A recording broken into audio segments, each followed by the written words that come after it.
Օտարերկրյա ֆիլմ արտադրողները Հայաստանում ֆիլմ նկարելու պարագայում ներդրումների մինչև 35%-ի վերադարձ կստանան։ Ներդրումների մասնակի վերադարձի համար ֆիլմ արտադրության ապրանքներն ու ծառայությունները պետք է ձեռք բերվեն Հայաստանի ռեզիդենտ հարկեր վճարող կազմակերպություններից եւ անհատ ձեռնարկատերերից։ Այս եղանակով կարող է վերադարձվել ներդրումների մինչև 25%-ը։ Հավելյալ ևս մինչև 10%-ի վերադարձ կարող է իրականացվել Հայաստանի Հանրապետության հանրահռչակման տարրերի առկայության դեպքում։ 2019-ից 24 թվականների ընթացքում Հայաստանում ֆիլմ արտադրության համար ֆինանսավորումը եղել է 309 միլիոն դրամ, օտարերկրյա ֆիլմ արտադրողների ներդրումը տարեկան միջինում 655 միլիոն դրամ։ Վերանայվել է 2019-ից 23 թվականների փոքր եւ միջին խելացի անասնաշենքերի կառուցման կամ վերակառուցման, դրանց տեխնոլոգիական ապահովման աջակցության ծրագիրը։ Վերագնահատվել են շինաշխատանքների ծախսերը, բարձրացվել ներդրվող գումարի շեմը, հետևապես բարձրացվել է փոխհատուցվող գումարի չափը։ Եթե նախորդ ծրագրում 40-ից 45 խոշոր եղջերավոր կենդանու համար կառուցվող անասնաշենքը գնահատվում էր 35 միլիոն դրամ, առաջարկվող նախագծում գնահատված է 46 միլիոն դրամ, որի 50%-ը ֆերմերները կարող են հետ ստանալ որպես փոխհատուցում, այսինքն 23 միլիոն դրամը նախկին 17.5 միլիոն դրամի փոխարեն։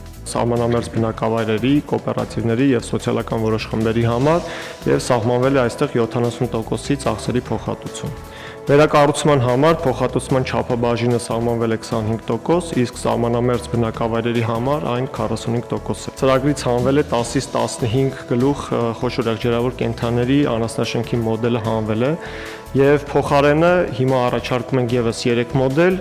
20-ից 25 գլուխ, 40-ից 45 գլուխ եւ երրորդ մոդելը 95-ից 100 գլուխ կենդանների պահվածքի համար։ Արման Խոջյանը ներկայացրել է նախորդ ծրագրի արդյունքը, կառուցվել է 58 խելացի անասնաշենք, ներմուծվել 2400 տոհմային կենդանի։ Երկու ծրագրով անասնաշենքի կառուցման համար կառավարության փոխհատուցած գումարը 925 միլիոն դրամ է։ Խոշոր եղջերավոր կենդանիների ձեռքբերման համար վարկային տոկոսադրույքի սուբսիդավորումը 587 միլիոն դրամ։ Խոջյանը հիշեցրել է, որ կառավարությունն անասնաբուծության ոլորտում խոշոր ներդրումների համար մոտ 2 տարի առաջարկում էր մեկ այլ ծրագիր։ 1 միլիարդ դրամ եւ ավելի ներդրումներ իրականացնելիս կառավարությունը փոխհատուցում է կապիտալ ծախսերի 40%-ը։ Կնքվել է 11 պայմանագիր, մեկը կառուցվել, մյուսներն ընթացքում են։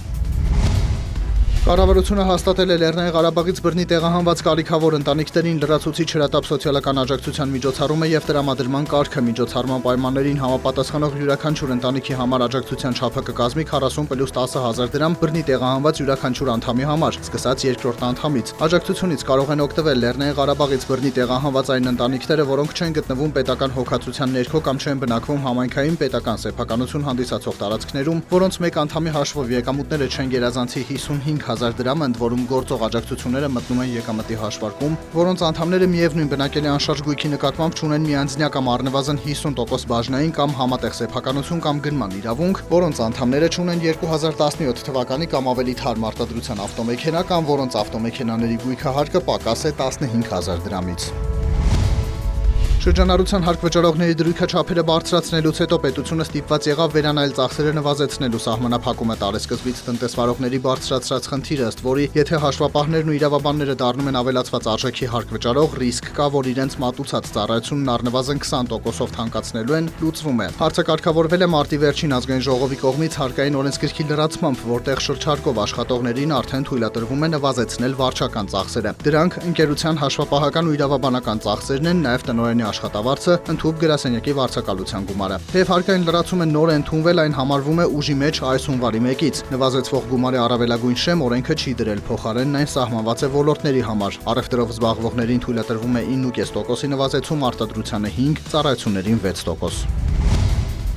Վաշինգտոնն ավելի է բարձրացնում Չինաստանից ապրանքների ներմուծման մաքսատուրքերը, դրանք 104-ից հասցնելով 125%-ի, հուսով եմ մոտ ապագայում Չինաստանը կհասկանա, որ Միացյալ Նահանգներին եւ մյուսներին կոպտելն այլևս ընդունելի չէ։ Truth Social-ի էջում գրել է Դոնալդ Թրամփը։ Մյուս երկրների համար սահմանված հավելյալ մաքսատուրքերը 90 օրով կսառեցվեն բանակցություններ անցկացնելու համար։ Թրամփը տեղեկացրել է, որ ավելի քան 75 երկիր դիմել է Վաշինգտոնին մաքսատուրքերի շուրջ բանակցելու խնդրանքով։ Ավելի վաղ Պեկինը հայտնել է ամերիկյան ապրանքների համար 34%-ի պատասխան մաքսատուրքեր սահմանելու մասին, որին ի պատասխան ամերիկյան կողմը նորից բարձրացրել է մաքսատուրքերը։ Երեկ էլ Չինաստանի ֆինանսների նախարարությունը հայտարարել է ամերիկյան ապրանքների համար մաքսատուրքերը 84%-ի հասցնելու մասին։ Դրանք պետք է ուժի մեջ մտնեն այսօր։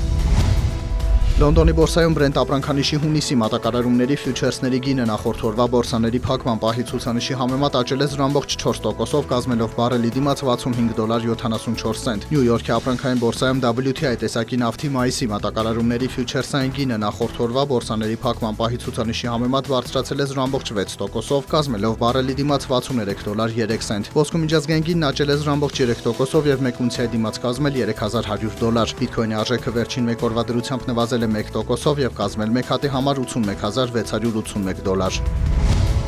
Հայաստանի կենտրոնական բանկը տեղեկացրել է, որ ապրիլի 10-ի տվյալով ամերիկյան դոլարը միջինն արժեցել է 391 դրամ 8 լումա, եվրոպական արժույթի գինը կազմել է 433 դրամ 28 լումա, ռուսական ռուբլու արժեքը սահմանվել է 4 դրամ 59 լումա։